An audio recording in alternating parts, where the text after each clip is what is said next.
Welcome to the Free Library of Philadelphia. I'm Andy Cahan, Director of Author Events. In case you hadn't heard, Brendan Slocumb's debut novel, The Violin Conspiracy, was just named the Good Morning America Book Club selection for February. A review in the New York Times calls the book a page-turner and musical Bildungsroman cleverly contained within a literary thriller. The novel follows a black musician named Ray McMillan as he confronts the injustices of racism in the profession of classical music and the theft of his great-grandfather's priceless Stradivarius violin. Brendan Slocumb knows of what he writes. A public and private school music educator for more than 20 years, he has performed on violin with the Washington Metropolitan Symphony, Prince George's Philharmonic, and has frequently served as a guest conductor for orchestras throughout Virginia and North Carolina. He is also the founder of the Philippines-based nonprofit organization, Hands Across the Sea, which has the mission to provide instruments, lessons, and financial support to young music students. Tonight, Brendan will be in conversation with Stanford Thompson, professional trumpeter and founder and executive director of Play On Philly. Play On Philly provides to students who would typically lack access high-quality music education as a vehicle for life skills and academic achievement. Stanford was recently named a Mid-Atlantic Arts Foundation 2021 Alan Cooper Leadership in the Arts honoree, and we are pleased to have him back. Please join me in welcoming Brendan Slocumb and Stanford Thompson to the Free Library of Philadelphia. Thank you, Andy, and a big thanks to the Free Library of Philadelphia for having us here and hosting this event, and especially to our online audience that is tuning in live and those that will hear this later. Really great to have you all participate with us here in Philadelphia. I also want to thank Brendan for the book, Vintage Books and Anchor Books of Penguin Random House for their support throughout this whole project.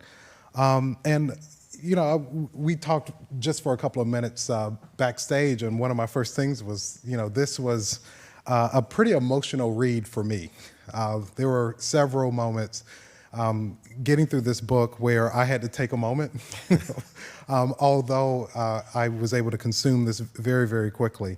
And I loved a lot of the imagery that you have throughout the book. And while not being a trained violinist or a trained string player, you really helped me kind of relive a lot of moments, thinking about rehearsals, thinking about gigs, thinking about the practicing, the things you tell yourself, you know, getting on another plane, another train, you know, opening up that case despite what's going on in the background or your personal life, and just being really, really focused. And it was just really cool to relive a lot of that.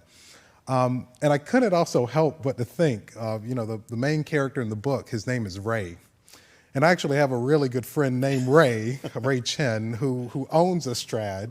And probably 5 or 6 years ago, Ray performed with our students at Play On Philly. And if I would have just thought about it, I could have stolen that violin and put up some ransom for it. It's a $10 million Strad. So anyway, I just couldn't help but to think about halfway through this, I was like, yeah, I think I really could have gotten away with this, because Ray in this book is not going to find the person. Some donor is going to come in and pay the ransom so that he can get the violin back and do the Tchaikovsky competition. So, so anyway, it was just a really, really enjoyable experience. At times, kind of a painful experience for myself, but really interesting to see how Ray kind of develops in the book, and of course everything that you learn about Ray and his background. So, I mean, first I want to, you know, just kind of ask a couple of big questions, and for those that are in the audience, there'll be an opportunity at the end to ask some questions. So hope that that you'll also participate later on in this. But this is your first book. Yes. And I would describe this as a mystery, a thriller about a rising black professional classical violinist.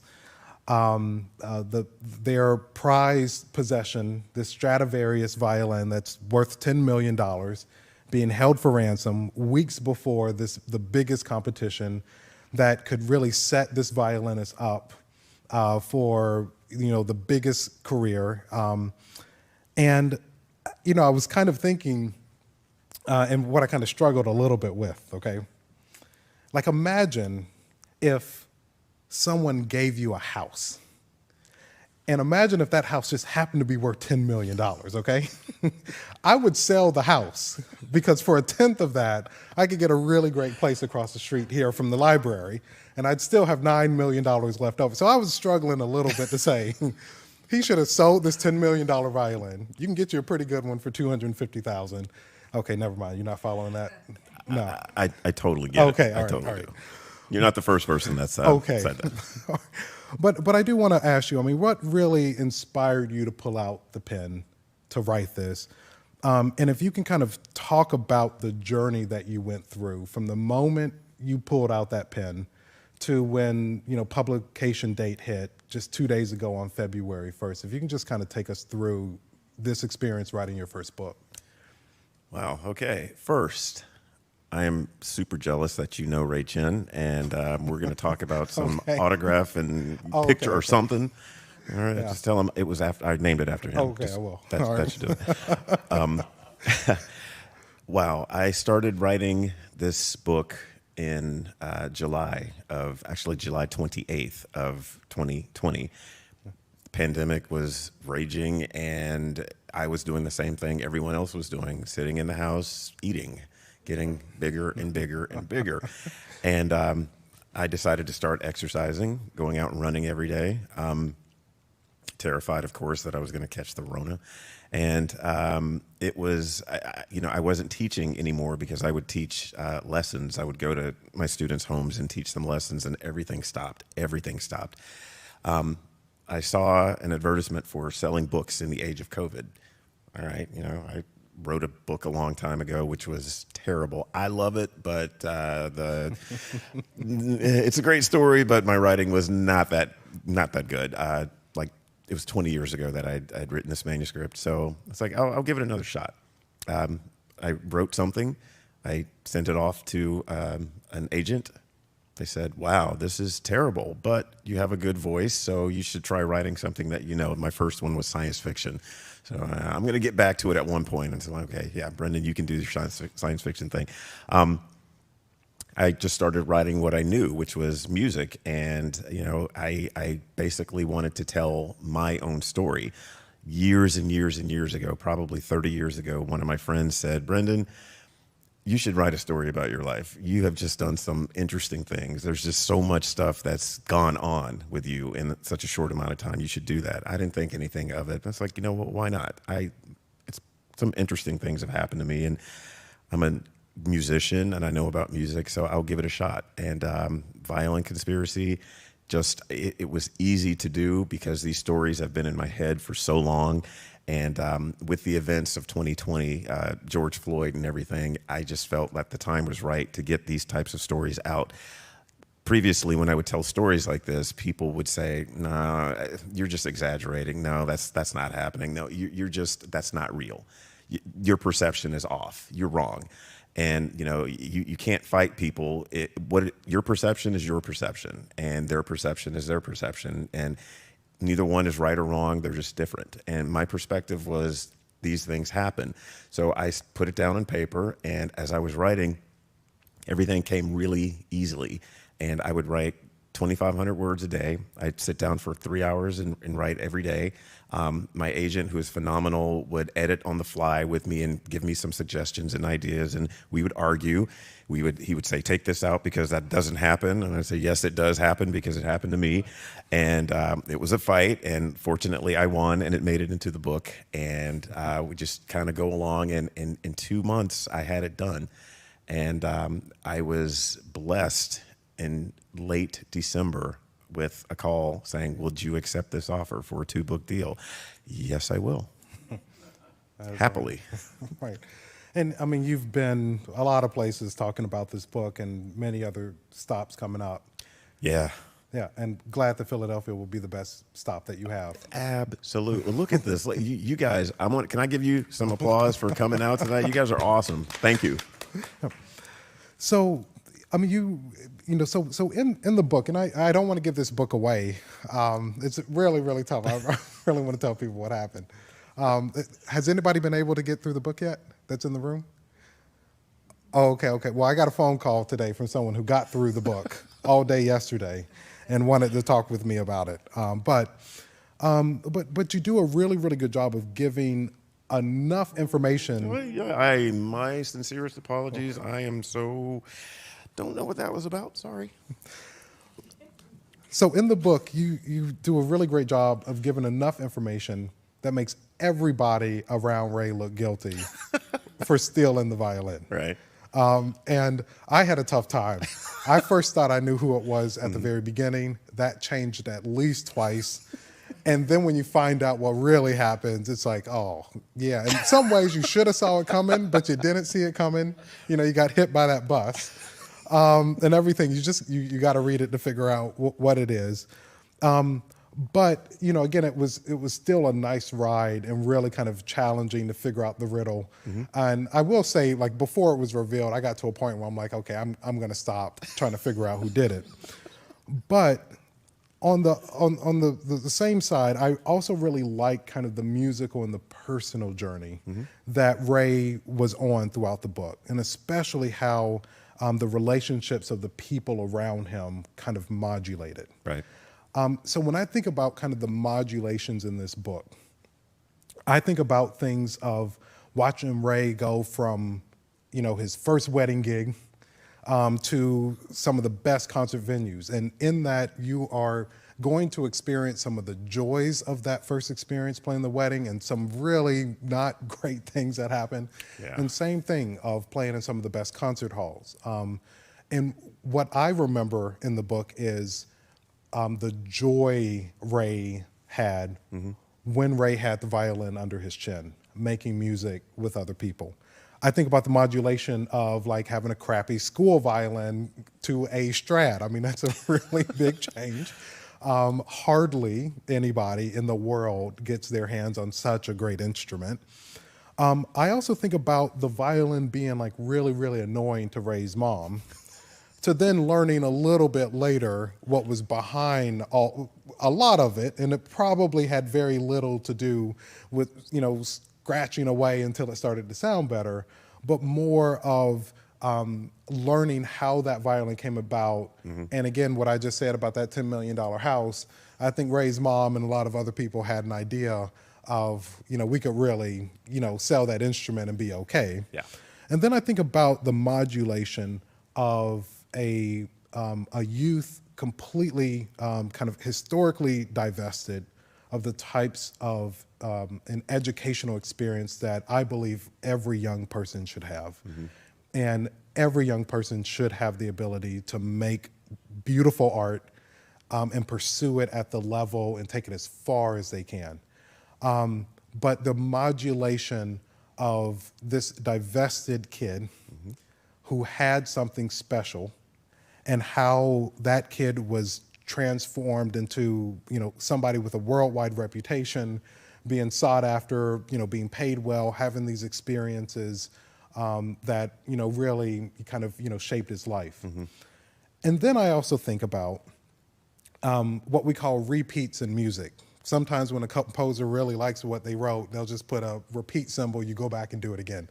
I usually don't like those, but kind of figuratively speaking, kind of the repeats and the reflections of Ray. Things like the prejudice, the racism, the hate, the barriers put in front of Ray. But on the positive side, things like really good mentors, you know, support that would just kind of come out of nowhere. You know, the phone call, the buddy that would say, hey, you know, come join me for this gig, that type of thing. And then also the empathy. I think about the empathy and the love from Ray's grandmother throughout this. And then kind of the last thing is this part about Ray's inner drive and his resilience, you know, his confidence, his love for the music, that just as you learn more about Ray and Ray's experiences, these things just repeat inside of him over and over and over again, and that really keeps him going. So in kind of, you know, thinking about these modulations and thinking about these repeats of the character, of Ray in this book. Can you talk some about those dynamics that Ray faces in the novel, and then how that relates to your own personal experiences? Absolutely. If you haven't read the book yet, or first you're in for a treat, if I do say so myself. Ray is a normal, everyday kid. You know, he just happens to have a love for music, and he loves it. It is a part of him. And not everyone understands it. Not everybody gets that, and that's okay. He is confronted with a lot of pressure to go get a job. You know, you don't need to do this. You're never going to make this work. You won't be successful. I'm trying to help you because this is not for you. And that's a constant message being drilled into his head. It's not for you. You can't do it. But along those same lines, as you mentioned, was he gets one or two mentors and a lot of support, and just the fact that it repeats itself over and over and over again. That is one of those things that really came from my experience. As a kid, I just fell in love with classical music the first time I heard a piece. And the first piece I ever heard classical was Mozart Symphony No. 40. You all know it. I promise you all know it. First time I heard that, what is this? This is the greatest thing I've ever heard. What is this? And my music teachers saw that I was really excited about it, and they would, kind of push me towards this. Well, what about this? Well, what about this? Well, I want more. Give me more. I'm eager for this. And I just loved it. And the fact that someone saw that it was doing something for me and to me. Well, here's this black kid and the sea of white faces who I've never had a kid like this before. And this kid, I've never seen someone who is this into it, not someone who looked like you, who was this much into it. There must be something there. So let's nourish it. Let's enhance it. And going along, I was fortunate enough to have a couple of teachers that saw something, when Ray was learning to play his violin. His teachers, they really didn't give two, flying figs about whether or not he was good. He just went along. He was just another face in the crowd. His grandmother knew that he loved it, and he had the best relationship with his grandma Nora in the book, and he absolutely loved her, and she absolutely loved him, and she saw in him that she saw this love for music in him, and she did everything she could to encourage and enhance it within him. And in doing that, he learned from her to actually believe in himself. He got most of his confidence from her. He's like, okay, I can play this, and I'm going to play this, and I'm going to go tell my grandma that I played this, and I played it well. When the wedding comes up, and he's playing for the first time at a wedding, he gets a couple of $100 for it. And for a teenager to make a couple of $100 just playing an instrument, I know you know how this is. That is a highlight. That is one of the highlights that you will never forget. My first wedding that I played, I was in 7th grade. You couldn't tell me anything. I got $25 for it. I thought I had just made it. I am a pro now. I'm a professional. I played for the first time for money. Yeah, you can hire me if you want. And just the experience that Ray had, it wasn't about the money. It was about the love of doing what he loved to do, and he could do it. And I get an opportunity to do this. How many times am I going to be able to do this? This is the first of many. He was looking, way, way, way ahead. And just the support that he had from his friends and from his grandmother, that kept him going. That was very sustaining for him. And you will see in the book that these themes do come back around every time he gets up and something happens that is just wonderful. Something comes that's twice as bad and just squashes him. And you would think that, all right, that would be enough to make me want to quit. That would be enough. But his resilience is a result of the people that supported him throughout his journey. Yeah. So, kind of thinking a little bit about, that support. I mean, some of those voices like, grandma in the book. Mm-hmm. I'm assuming there's a grandmother in your life, or maybe was in your life, that provided that type of support. Can you just talk a little bit about that figure in your life, or what the Sure, who the equivalent? Sure. I had a couple of people. Grandma Nora in the book is actually modeled after my own grandma, whose name was Nora. And when I tell you she was the sweetest woman in the world, just loving towards all of her children, all of her grandchildren. She's about 5 feet tall. I don't want to offend anybody, but her hair was blue. She would put that blue stuff in her hair. Does anyone know what that stuff is? And I could never figure it out. So, Grandma, why is your hair blue? Yeah. Oh, honey, it just is. Okay, well, and she was, this tall, and she had the sweetest voice you have ever heard in your life, and she talked slow and soft, and she was just so loving. It's like, okay, Grandma, I'm getting diabetes listening to you because you're so sweet. I think that's one of the lines in the book, and she was just, you couldn't help but love her, and she always showed her love. And one of my college teacher was my mentor. That is the equivalent of Dr. Janice Stevens in the book. And when I tell you, I owe this woman everything. Not only did she teach me how to play the violin, she taught me how to teach. She taught me confidence. She showed me that there was a confidence in me that I never would have thought existed. There was a moment in the book as well, and this is from my own life, that I was doing a performance on stage on a convocation in front of the music student body, and I was playing the Kabalevsky Violin Concerto, and I just knew I was going to rock it, and I missed a high F, and I was done. I can't believe I did this. I wanted to walk off stage right in the middle of the piece, but I knew I had to finish, and I was devastated. I was going to quit. I packed up my stuff and I left, and I was going to quit. My teacher called me and said, "Brendan, it's okay. It happens." She was honest. No, it wasn't the best performance, which I knew it was, but she didn't rub it in. She wasn't furious at me or anything. She got it. She totally knew that this is one of those stepping stones that you had to go through. It happens to everybody.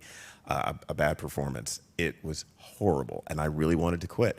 She encouraged me to keep going. And my very next performance, when I tell you I destroyed it, I destroyed it. People are talking about that performance to this day. It was that good. It was that good.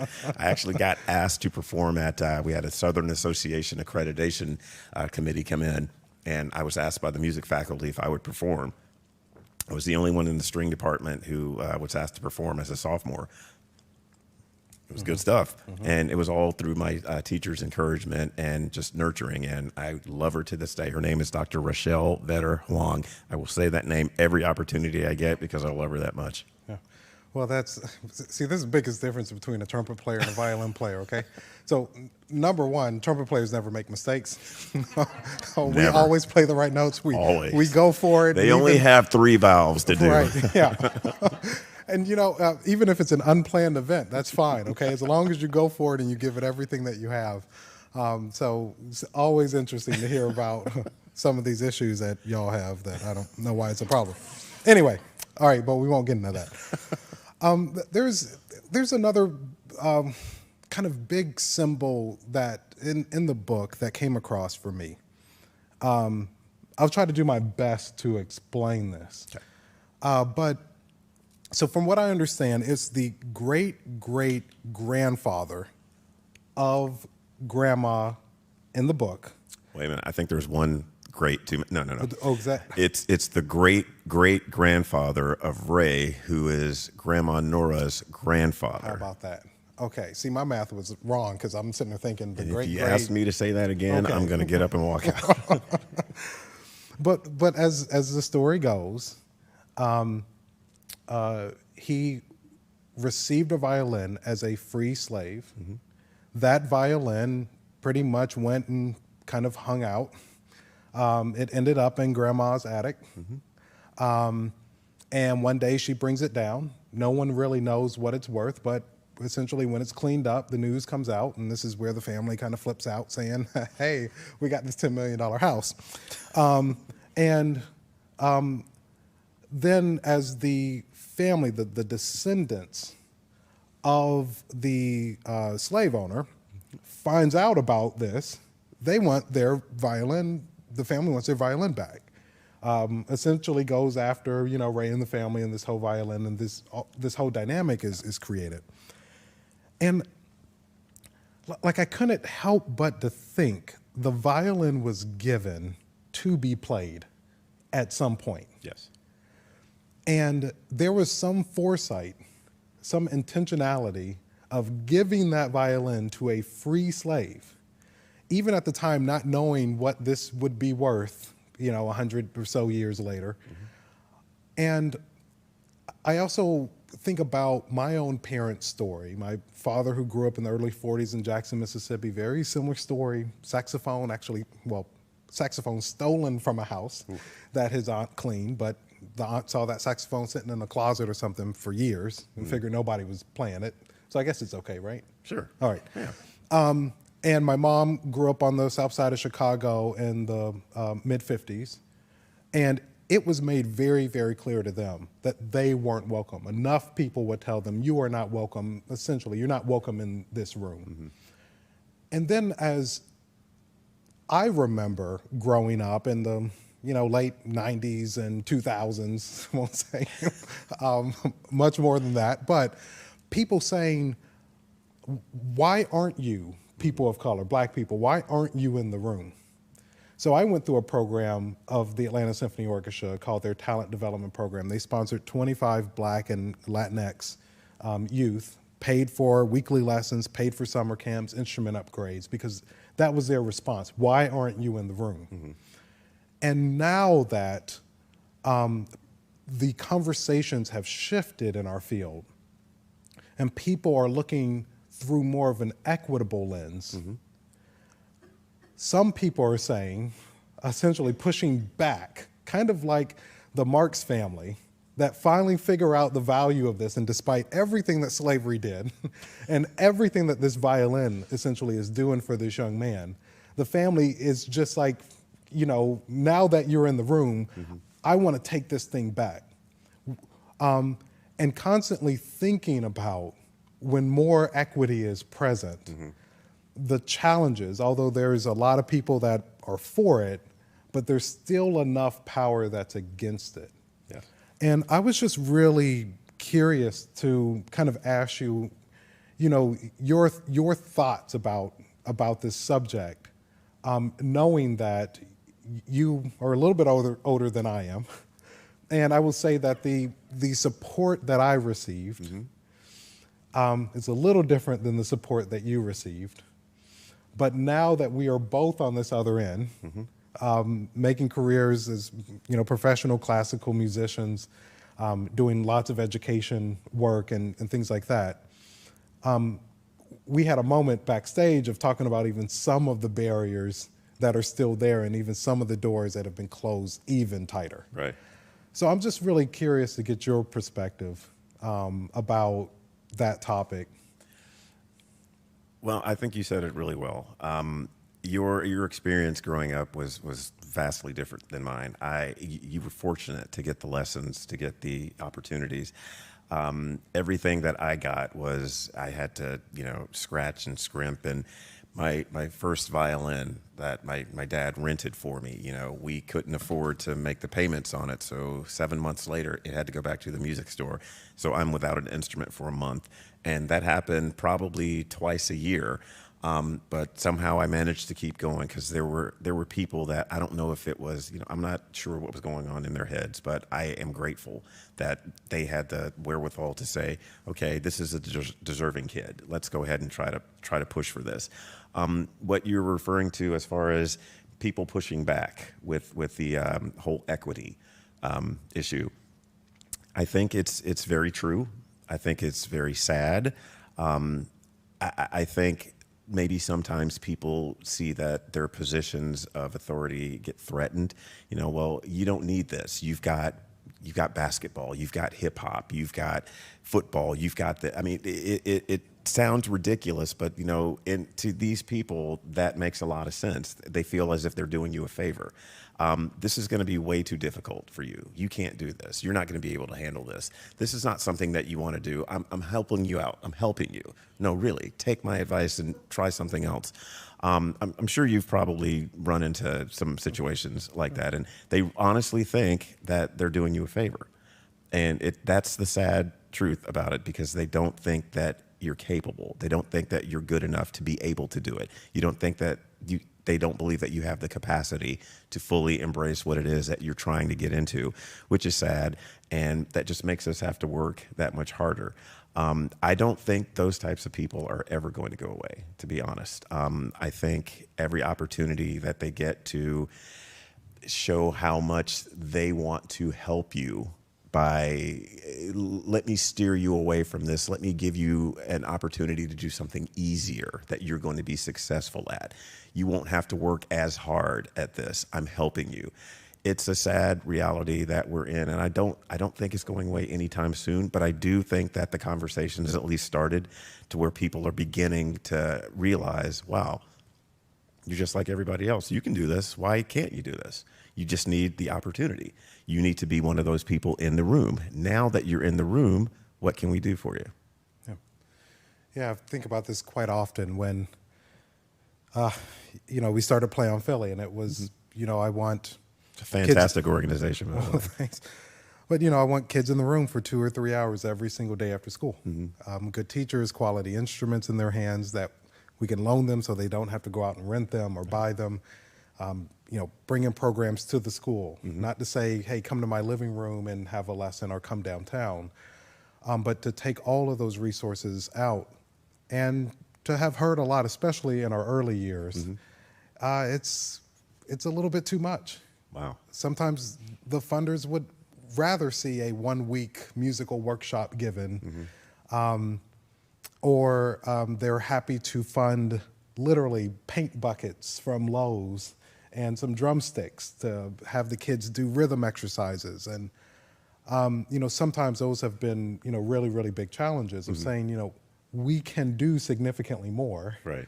And I remember early on after going to a place like the Curtis Institute of Music where there's not a penny spared to make sure that we have the support so that we can stay focused and practice.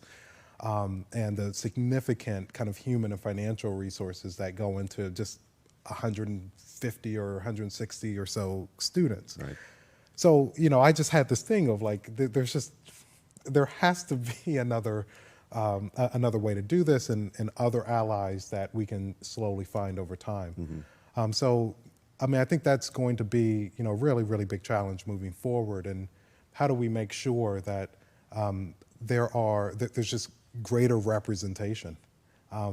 When we think about even the Philadelphia Orchestra recently recording Florence Price's, symphonic works, and to even think about how much time it has taken to kind of rediscover her music and have everybody else kind of benefit from that as well. So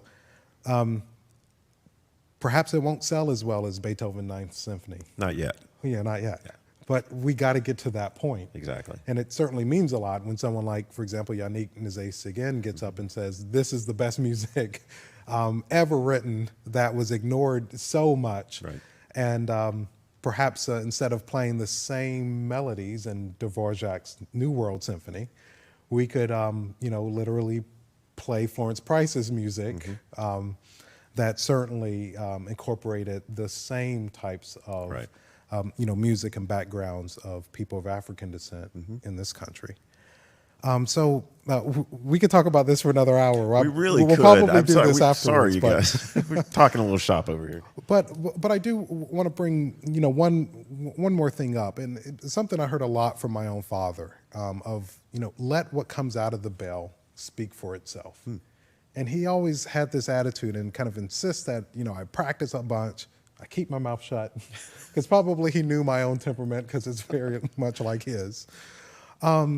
But, like Ray, who could always find ways to really stay focused and centered musically, kind of despite all of the deafening chaos and noise in his life, I kind of have 3 questions that could be melted into one, okay? So it's in a kind of a 3-part series of, how have you stayed on that kind of windy and narrow road? What advice would you have for me? What advice would you have for the young, aspiring classical musicians being nurtured in programs like Play on Philly? And then how might the world of classical music support the next generation of aspiring professional classical musicians of color? Those are fantastic questions. Absolutely fantastic. Let's start with the first one. Give it to me again. So how have you stayed on that path over the years? I think for me, it's because I absolutely love it. It's just something that is just inherent within me. And when you love something, you attack it full on, head on, regardless. If it's a part of you and you love it, you go with it. And nothing can deter you from that. And also having people who support you definitely helps. In the book, in Ray's case, he would always go back to his grandmother. He would always go back to what it was that she said to him. You know, she told him to, well, I won't tell, you can read it and it's going to be amazing. And you're like, oh, so his grandmother was really sweet. So just staying focused, doing what it is that you love. I absolutely loved music. I love music to this day. It has done so much for me. I feel like I owe music as opposed to music helping me. I owe this music. This is what I owe to you, music, because you've done so much for me. And when I say you've done so much for me, I literally would have been in prison or dead were it not for music. My violin took me around the world. It took me to college, kept me out of trouble. You know, it showed me how to focus. It showed me what hard work was, and it showed me what hard work could do for you. So just keeping that focus. I was doing it as much for the music as the music was doing for me. It was basically a trade-off. Second thing. What advice do you have for me? What advice do you have for young people that are starting on that journey, that have heard Mozart 40 and they're super inspired, they want to make this their life, they're consumed by it? What advice would you have for us? Stay true to who you are. Stay true to who you are. If your friends like basketball and you don't like basketball, it's okay. If your friends like hip hop and you're not such a hip hop head, that's okay too. Do what it is that you love and stay true to yourself. Put in the work. The work will pay off. It absolutely will pay off. And if it's not worth working for, it's not worth doing. And the last one, how might the world of classical music, those that want to be allies to seeing a more equitable, perhaps a more diverse, a more inclusive, maybe a space where people from different cultural backgrounds can belong, or how might these allies engage differently? Personally, I think that people should be open to giving people new experiences. It's not for a specific type of person. It's not, you don't have to have a certain zip code to be able to benefit from this. You don't have to live in a certain area. You don't have to have a certain amount of money in your bank account to benefit or to be good at it. We should stop looking at people as, oh, well, this is a young white kid who can do this, or an Asian kid who's supposed to be good at this, or a black kid who's only good at this. They're kids. They're people who love music. If you love music, you love music. Music is one of the only things in this universe that you can go across the world, not speak the language, and you can play music and you will have an automatic connection. It should be a crime to deny anyone that. That should not be denied anyone, regardless of where you live, where you're from, who you know. It doesn't matter. It's for everybody. And I think if we start looking at it that way, oh, this classical music, it's not just for, little blonde-haired, blue-eyed Susie. This is for Raekwon over here, too. He can do it just as well. Give him the opportunity. So, how was that? Y'all like that? No. So, last question before we open it up to the audience. From what I understand, there's a microphone that will float to you. So if you wouldn't mind waiting till the microphone arrives so that, again, our online audience and those that will consume this later can hear your voice. But you said you got a 2-book deal, so I guess there was a second book coming. Yeah. I have an idea for you. Oh. Okay. I'm gonna write this down. Hang on. About a trumpeter. Oh, maybe. Yeah. Hey, is it a trumpeter who knows Ray Chin? Oh, yes.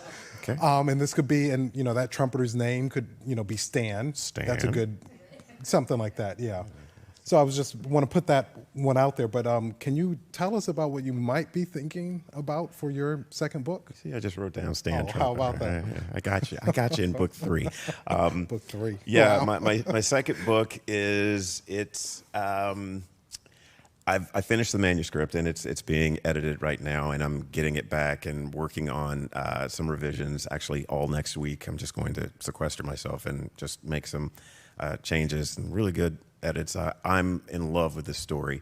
It's about a young musicologist and a computer linguist who discover that America's most popular composer, this guy, you think Beethoven has nothing on this guy. Everybody in the world knows his name. All of his music, he has done music for theater, for symphonies, for opera, for film, just everything. He's done it all. His name is synonymous with music. Best composer in the world. His 150th anniversary of his birth is coming up, and this grand celebration is coming along. And this, there is a lost score. He had written a 5-opera cycle, much like Wagner's Ring cycle, but it was about the Olympic rings, the rings of Olympia. And it's discovered that the final opera, Red, which is the opera of the Americas, has actually been lost. And he tried to recreate it, and it was a flop. Come to find out, he may not have written any of this music. It was appropriated from a black woman who we would say today lives with autism. And there's some appropriation and some, taking advantage of, and it's a beautiful story, and it's I'm so excited about it, and the characters are fantastic, and I'm really, really happy to incorporate someone who is living with autism in as one of the main characters. And I'm telling you, you're gonna love it. You're gonna love it. I love it. You're gonna love it. So maybe Stanita? Okay, I'm telling you, book mind. 3, All right, book 3. All right. So anyway, we would like to turn it over to you if you all have any questions. Hi, good evening. So I have a question. This question is for you, the author. Are there any African American composers that one should know of? Because as I think about music and think about how I share music and the history of music from a very minimal standpoint, I've never thought of including African American composers or classical music. It just wasn't a genre that I would even associate. And so I just I had put this little presentation together of music, and I did not include anything classical. So should I? Are they in the same circles, or who would have inspired you as a classical musician? Wow, that is a great question. I applaud you for putting together this program for classical music, and Stanford can probably give you just as many names as I can. He mentioned Florence Price, who's a fantastic composer. Not only she's a black person, a woman too, a black woman, so that's awesome, Florence Price. And my personal favorite, William Grant Still. William Grant Still, I mean, he is, in my opinion, one of the most underrated composers out there. His music is phenomenal. It is absolutely phenomenal. If you really want a couple of pieces, his first symphony is gorgeous. His suite for violin and piano, it's one of the most difficult things I've ever played. It's also one of the most rewarding things I've ever played. He pours his soul into this piece, and it's just, I mean, I get chills just thinking about it now. And I played that for a competition, and I won. I didn't win, but I rocked that piece. I destroyed it. A lot of William Grant Still's music, he draws on African roots, and it's just, I mean, I wouldn't consider it black classical music. To me, it's just classical music, happened to be written by a black man. Let's throw some more names out. Oh gosh, I think about Duke Ellington. Oh yeah. In addition, Yeah. yep. But wrote a couple of suites for orchestra that I really enjoy. William Dawson, Wynton Marsalis, jazz trumpeter, as we all know, but had a very long career as a classical trumpeter. Yeah. And I believe Very good classical composer as well. He does some really good stuff. Yes. And I believe one of maybe the only people that in the same year won a Grammy, both in classical and jazz. But Wynton's writing really, really great stuff. I think about Gabriella Lena Frank, who's writing really, really great music. Jesse Montgomery as well. So there's a good amount, and I will even say that I will be on a lifelong journey of learning about more composers and introducing that music to especially a lot of the kids that I work with. And may I just say, when you do these presentations, personally, I wouldn't say, okay, here's Beethoven and here's a black composer. They're all composers. It's all music. It's not, okay, they happen to draw upon the music from the black experience. That's all it is. Beethoven drew upon the music of the German experience. That's what it was. It's the same thing. It's all music. He just happens to be a black guy who wrote some fantastic music. He's a composer. He's right up there with the greats. I think it's a good idea not even to call it classical music, just talk about music. Because people have a immediate turnoff by the word classical. And yet when you play the great music of anyone, whether it's from William Grant Still or a composer of today, it's just music. And whether it's Wynton Marsalis doing jazz or doing classical. So, and I would think, Stan, that you probably know some young black composers that are up and coming, and that's exciting too for young people to see that it's part of your life. My question basically is, how do you make, and I'm using the term classical again, but how do we make the music that we love and that we're passionate about more part of the world around us? Not even just any one group, but the masses out there. How can we make it more, since we're so passionate about it and it's meant so much to our lives, how can we bring it out to the world more than it has been?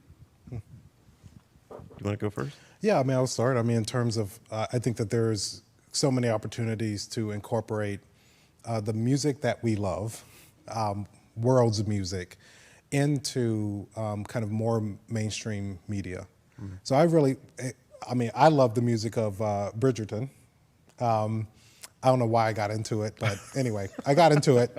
And what was really interesting for those that watched the series is to hear how this world's music was integrated. Everything from popular music played on more traditional symphonic classical instruments, all the way to, music that, from Brahms and others that appeared in it.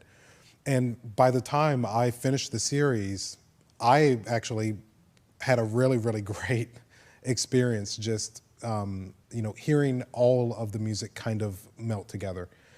And I know a lot of people that experienced Bridgerton also had a very similar experience, that it doesn't have to be so stuffy. So I think a lot more work can be done, more collaborative projects with especially different art forms, collaborative projects with different communities, members of the community's organizations, those types of things. And I fundamentally believe in leaving our traditional concert halls. It would be great not to do another $80 million renovation of something, and actually kind of flip the script in a way of what would it look like if every Philadelphia Orchestra performance was done in different venues throughout the city, and what if my kids had more access to playing at the Kimmel Center? What if more local churches with choirs had a chance to go sing in the Kimmel Center, in a way saying, let's make this change. Let's give you the Kimmel Center for a year in exchange for you giving the Philadelphia Orchestra or the Chamber Music Society, however you want to say, a different venue. So I think that there are lots of opportunities. And then imagine if that attitude was taken by every orchestra across the country, the type of change 10 years from now, all of the people introduced to the world's music in new and exciting ways. I think that is absolutely fantastic. I think it's just about exposure. If you were exposed to this, I was blessed to be able to hear that symphony. She just happened to play it. I was there that day. I'm going to play a little bit of classical music. I'd never heard anything like that before, and I don't know that my classmates had either. I always try to incorporate classical music in everything that I do. I am not the stereotypical classical musician. Stanford is not the stereotypical classical musician. When I walk into an elementary classroom, I walk into my elementary school and the kids are there and I see the sea of faces. They think, I'm one of the cleaning people. And it's like, no, I'm your teacher and I'm going to play the violin. How do you know how to do that? Because when I was your age, someone did exactly for me what I'm about to do for you. And I think it's all about exposure. We have this, for some reason, we have this impression that you're supposed to do this. You're supposed to like this type of music. This is what you gravitate towards. For the longest time, and you can probably speak to this, for the longest time, people tried to get me to gravitate towards jazz because that's what I was supposed to be doing. Well, why don't you play the trumpet? No, you play drums. No, you play saxophone. No, I play the violin. Well, why do you do that? Because I love it. Well, how did you get into that? How did you get into whatever it is that you're doing? It's the same thing. It's all about exposure. I love the idea of not everyone, not the Philadelphia Symphony doing the same program at the same place spread the joy, spread it around. There are people, I guarantee, that if they had an opportunity to be exposed to this stuff, it would change their life. And 10 years, I don't even think it would take 10 years. I think it would take a lot less time than that if that were the attitude that people had. And that's a fantastic question. And I applaud you because I know you're going to go out and probably try to do something about it. It took one time for me to see a violin. Yep, that's what I want. That's all it took. Yeah. And then also to have the opportunity to play it. Oh, yeah. And play it with other people. And I think that's one thing we don't see enough of in our schools. And I mean, Philadelphia, yeah, there are music programs in the vast majority of schools, but I do still think there's a difference between holding violins and trumpets and trombones and having that opportunity to make sound and make that sound with your friends. And sometimes even when I look at some of my colleagues, it's like, yeah, there's a reason why people don't know how hard it is to make a great instrument, like in this story, sound so good. And I think that goes with anything in life. It's so much easier to appreciate once you know how hard it is to put the ball in the basket. Oh, yeah. Or throw that football across the field for 80 yards and have the timing, the perfect timing of that receiver catching it. I think we all understand how hard that is. But I just think if more people understood how hard it was to make that violin sound good, they would say things like, yeah, I think the musicians of the Philly Orchestra each be paid $500,000 a year because to get up and play a Strauss tone poem Oh, yeah. Night after night, 3 nights in a row and get those notes, I mean, it's work. We studied that all the time, and it's not easy to do that.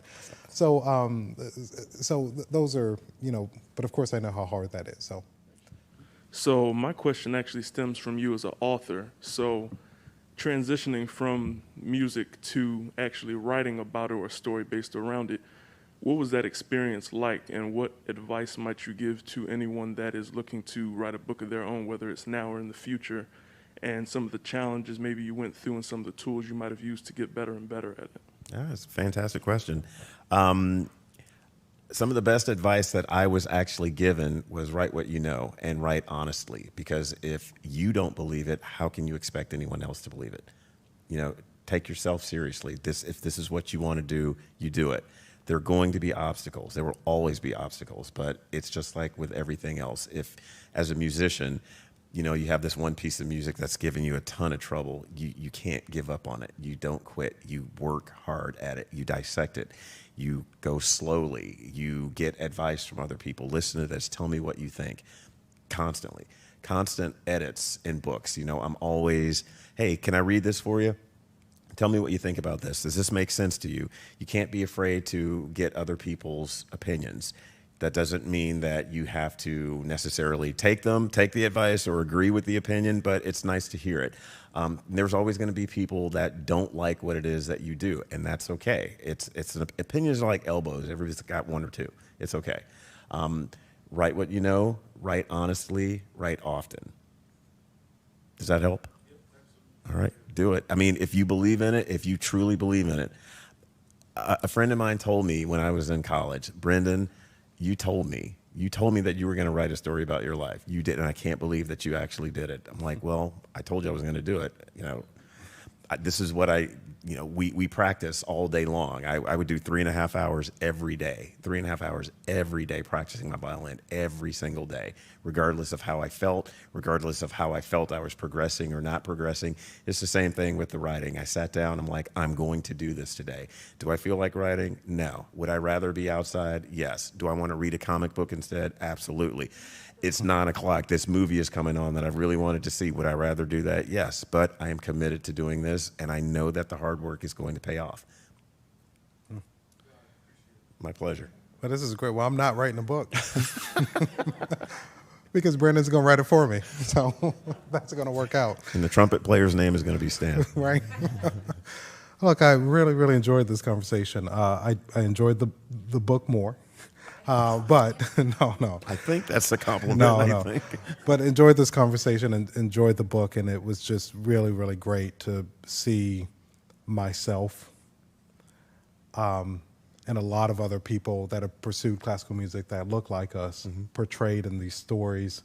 And as difficult as some of them are, I think to be able to find the truths of those experiences. So I just really want to thank you for sharing so much of yourself in this book and really in Ray's character. With that said, I also, if you can give Brandon, please, a round of applause.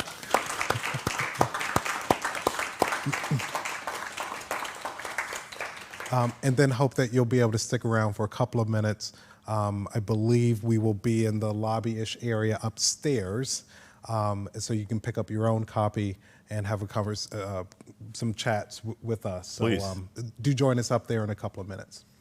Thanks again. I want a picture of everybody. I want to thank you guys so much. I want your photos, for real.